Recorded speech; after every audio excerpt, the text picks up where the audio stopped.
All right, so leadership put this out 3 weeks ago, okay? So what's going to happen is you have your TMKs are due tomorrow, your CIF gear layout, your battle analysis, and your toots. Something funny there, Leon? No, sir. No. All right, good, because your skits are due tomorrow at 08.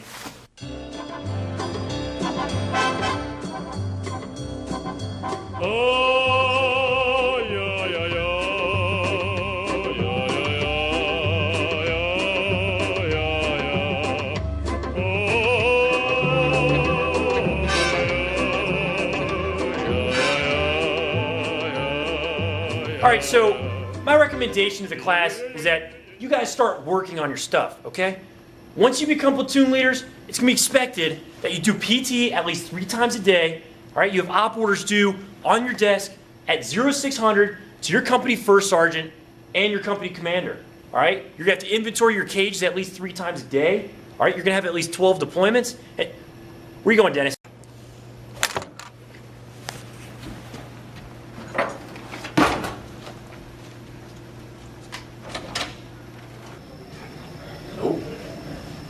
Not today. Nope. Man, tired of MP-BOLC, freaking Sergeant Brown short, Captain Cruz like to smoke tobacco, Major Carter he ain't like to talk about himself. I'm past this place. Screw this.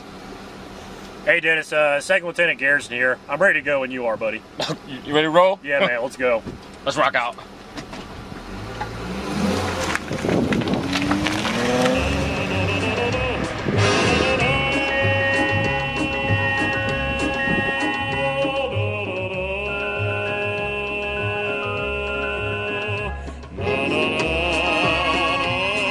Alright, MP-BOLC, I am Sergeant Major Mesco, and today I'll be giving you guys a brief, as you can see, on the introduction to your MP tag. So first, how many of you guys can tell me what these are? How about you there, Lieutenant Morris? Sir, are those the MP functions? Sit down, Lieutenant Morris.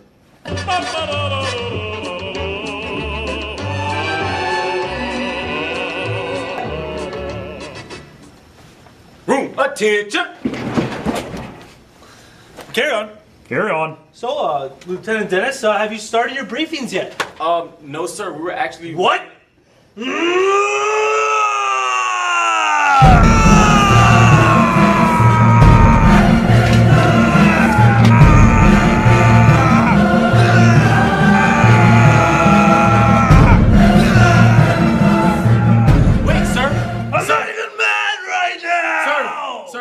When you're hungry, you don't quite act like yourself. Here, have a Snickers. So, sir, are you feeling better? Second Lieutenant Garrison here, first in class. I've never actually felt better.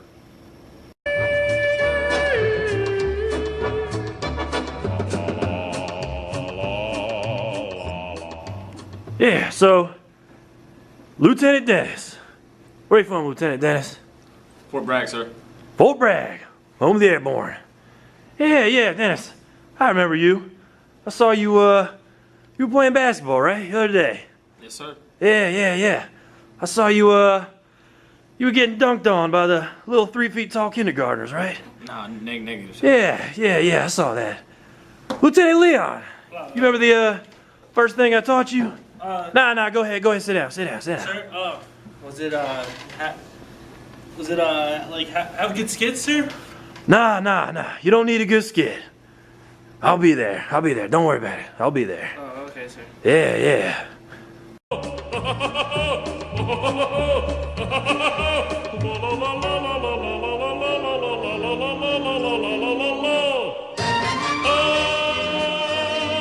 We simply cannot take the readiness of our force for granted.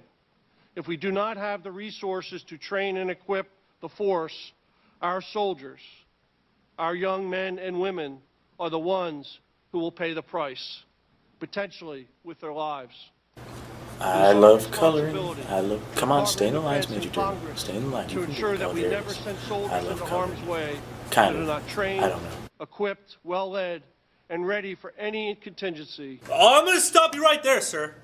Now, when it comes to mitigating your issues, that's something you're going to be responsible for. Now, you don't want to talk about my new problems, however, this is something we need to discuss. Now, when I was in Iraq, I went ahead and I took care of my troops. That was my job. I met my commander's intent. Now, when it came to the PSI of the tires, I took care of that. It was exactly 35 PSI per tire. Now, if one of those tires would have blown out, it would have been on me. I would have been responsible for that. I'm tired of somebody telling me I don't care about our soldiers and we don't respond. General, Everybody on my staff cares about it, and they do all they can to help. So if you want to bring up an anecdotal incident, let's sit down, talk about it, and we'll give it a response. My guess, if I go back to my staff, they'll tell you, in fact, was responded to, and they'll tell you they don't need it, or they said they've since not requested it, said they don't need it anymore. We've been going back and forth with this for months. All right, sir. So first off, just to let you know, we're not going back and forth. On this side of things, everything flows down from here, from Cat D. But anyways, as these two fine gentlemen were saying, your plan really stunk from the beginning. You were ate up from the beginning. It was a bad idea, and there's ways to mitigate it. We've all done this. We've all been where you were. So I want to tell you a story real quick. I want take a look at this. You see this watch? See this watch? I got this G-Shock when I was 4 years old, and essentially I knew that the military life was for me, and that I would end up here at Cat D. So you understand what I'm saying? Plans start at an early age. You should have been planning for this mission when you were about 4 years old to set yourself up for success. The air in those tires could have been mitigated. You understand what I'm saying? I don't know. Where's your CRM? Where was the consideration for the problems that you were going to face? I don't know. I don't know either, Major Durbin. I do not know. Captain Cruz, do you understand? Yeah, this whole plan's screwed up. But I'm not considering thunder. Go ahead. Yeah. Well, when I was on my 12th deployment, actually, this one was my 15th deployment. When I was on my 15th deployment to Iraq, we had to make friends with the local populace. Those were things that we had to take care of. Now, from the way you've been proceeding with things, it doesn't seem like you're doing that, and you're not going to meet your commander's intent. I don't know. And let me go back to the statistics. It's $10.2 billion over 30 years. That's the D6A program. From 2005 to 2038. So let's be careful about the statistics here. Okay, let me get this straight. You mentioned something about numbers. You said something about 10.2 billion over 30 years. That's not good enough. That's not going to cut it. What did you take into consideration? Any of your prior service guys, any of your George Washingtons, your General Lees, you take any of that into consideration? What about their numbers? Have you put them side by side and actually compared the way you're running your operations as compared to what they're doing? That's not going to cut it, sir. As a matter of fact, you could either use some of your other assets that you have available. What about your Marine Corps counterparts? Ansbegan, you have anything? All right, sir. We gave you some insight from your Marine Corps counterparts. Now we even did some number crunching ourselves. Here, Major Durbin even broke this down for you so you can see exactly what it is we're looking for. Now, I made this diagram. It's a starfish from the sea. It lives in the water. And it has 5 points.